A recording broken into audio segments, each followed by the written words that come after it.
تو میں پوچھتا ہوں کہ یہی قول آپ حضرت بکر صدیق کے لیے کیوں نہیں کر رہے ہیں؟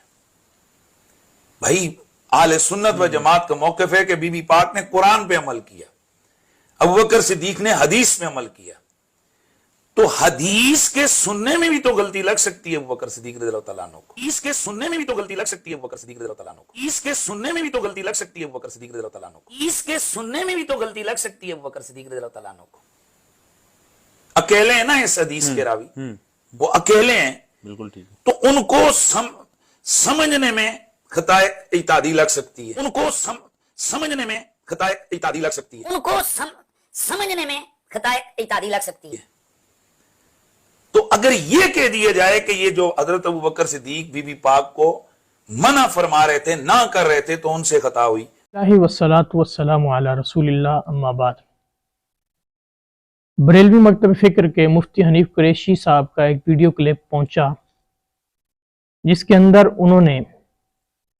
اپنے ہی مسلک کے ڈاکٹر آصف اشرف جلالی کو مسئلہ خطا پر جواب دیتے ہوئے سیدنا صدیق اکبر رضی اللہ تعالیٰ عنہ کے حوالہ سے دو عجیب سی باتیں کہیں۔ کیونکہ ہمارا عنوان عام طور پر مزاج بھی اور عنوان بھی دیوبندی بریلوی جھگڑے یا اس طرح جو عنوانات ہیں وہ نہیں ہے، لیکن اس میں چونکہ ڈائریکٹ روافض کے ایک نظریے کو تقویت دی جا رہی ہے اور عقائد اہل سنت پر ضرب لگائی جا رہی ہے، اس لیے اس کا جواب دینا ہم ضروری سمجھتے ہیں۔ مفتی صاحب نے دو باتیں کی ہیں۔ ایک بات تو یہ فرمائی کہ اہل سنت کا نظریہ یہ ہے کہ سیدہ فاطمہ الزہرا رضی اللہ تعالی عنہا قرآن کے عموم پر عمل کرتے ہوئے تشریف لائیں، اور سیدنا صدیق اکبر رضی اللہ تعالی عنہ نے حدیث کی وجہ سے اس قرآن کے عموم میں تخصیص کر دی۔ ایک بات یہ کہی، اور دوسری بات یہ ساتھ فرمائی کہ اس حدیث میں چونکہ سیدنا صدیق اکبر رضی اللہ تعالیٰ عنہ اکیلے راوی ہیں، اور اس لیے ممکن ہے کہ سیدنا صدیق اکبر رضی اللہ تعالیٰ عنہ اس کو حدیث سننے میں غلطی ہو جائے۔ اور اب اس کا اگر نتیجہ نکالا جائے صغرا اور کبرا ملا کر، تو نتیجہ یہ نکلتا ہے کہ سیدہ فاطمہ قرآن پہ عمل کرتے ہوئے آئی تھیں قرآن کے عموم پر، سیدنا صدیق اکبر نے حدیث کی وجہ سے قرآن میں تخصیص کی،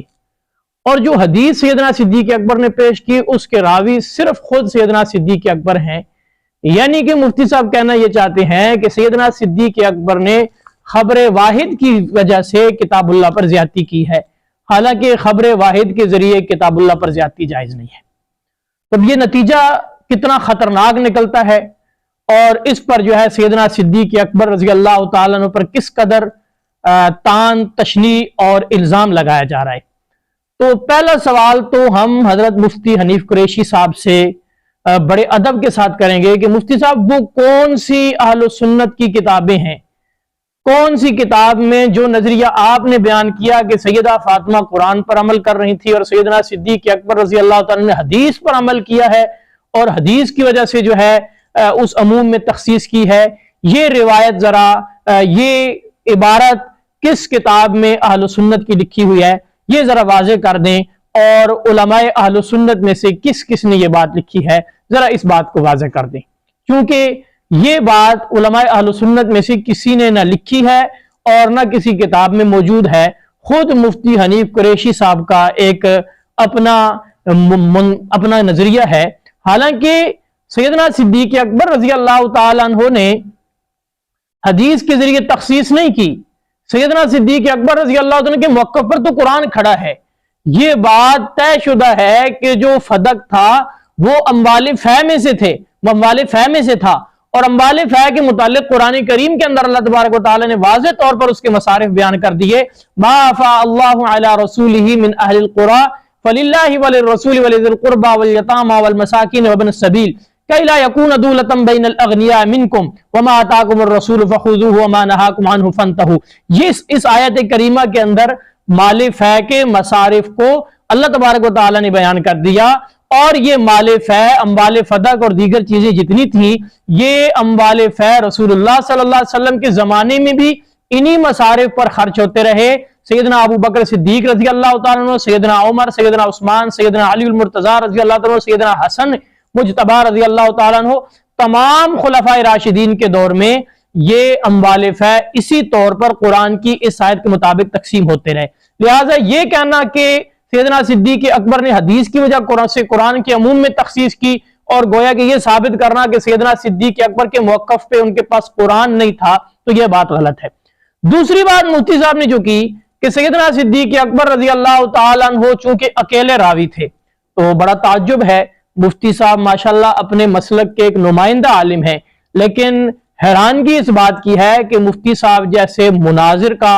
और शमशीर आला हजरत का मुताला इतना कमजोर और इतना थोड़ा और इतना सती मुताला कि उन्होंने किसी रावजी की किताब या किसी रावजी जाकिर को सुनकर उन्होंने कह दिया जो अकेले रावी हैं। हालांकि अगर सियाह सित्ता ही पढ़ते तो पता चल जाता कि ये रिवायात कितने रावियों से हैं और किस किस से है। और यही एतराज नकल किया है फिर मेर अली शाह साहब रहमतुल्लाह अलैह ने तस्वीया माबैन सुन्नी व शिया सफर नंबर 42 के अंदर यही शियों का एतराज मसला फदक के हवाले से नकल करके उसके जवाब में पीर मेर अली शाह साहब रहमतुल्लाह अलैह ने लिखा कि ये झूठ है शियों का ये कहना कि ये खबर वाहिद है और सैयदना सिद्दीक अकबर रज़ी अल्लाह तआला से मरवी है और कुरान के अमूम में सैयदना सिद्दीक अकबर ने हदीस की वजह से तखसीस की है। पीर मेर अली शाह साहब रहमतुल्लाह अलैह फरमाते हैं ये झूठ है, ये रिवायत सिर्फ सैयदना सिद्दीक अकबर से मरवी नहीं है, दीगर कई सहाबा से मरवी है। अब दीगर किन किन सहाबा से मरवी है तो वो हम पेश कर देते हैं और ये रिवायत मुतवातिर दर्जे की है। इमाम इब्न जौजी रहमतुल्लाह अलैह ने, इमाम जलालुद्दीन सयूती रहमतुल्लाह अलैह ने और दीगर कई मुहद्दिसीन ने इस रिवायत को जो है वो मुतवातिर रिवायत कहा है। और इस रिवायत को जो है बुखारी के अंदर, मुस्लिम के अंदर, बुखारी मुस्लिम यानी शेखैन ने इसको हजरत उमर रजी अल्लाह तआला अन्हु से, हजरत उस्मान से, हजरत अली से, हजरत साद बिन अबी वक्कास से और यानी कि ये जो बुखारी मुस्लिम दोनों में नकल हुई है ये इन सहाबा से नकल हुई है। और जो मुस्लिम के अंदर नकल हुई है वो नकल हुई है हजरत अब्बास से और इसी तरह हजरत अबू बकर सिद्दीक रजी अल्लाह तआला से और हजरत अब्दुर्रहमान बिन औफ रजी अल्लाह तआला से, हजरत जुबैर बिन रवाम से और सैयदना अबू हुरैरा रजी अल्लाह तआला से। अबू दाऊद के अंदर ये रिवायत सैयदा आयशा सिद्दीका रजी अल्लाह तआला अन्हा से मरवी है। नसाई शरीफ के अंदर हजरत तलहा रजी अल्लाह तआला से मरवी है और तबरानी के अंदर हजरत हुज़ैफा और इब्न अब्बास रजी अल्लाह तआला अन्हुमा से मरवी है। और बुखारी और मुस्लिम के अंदर एक और रिवायत है जो रिवायत जो है हम पेश कर देते हैं। बुखारी की रिवायत नंबर 5358 है और मुस्लिम की 1757, जिसमें हजरत अली और हजरत अब्बास रजी अल्लाह तआला अन्हुमा एक मामला में सैयदना उमर रजी अल्लाह तआला अन्हु के पास आए और वो मामला पेश किया।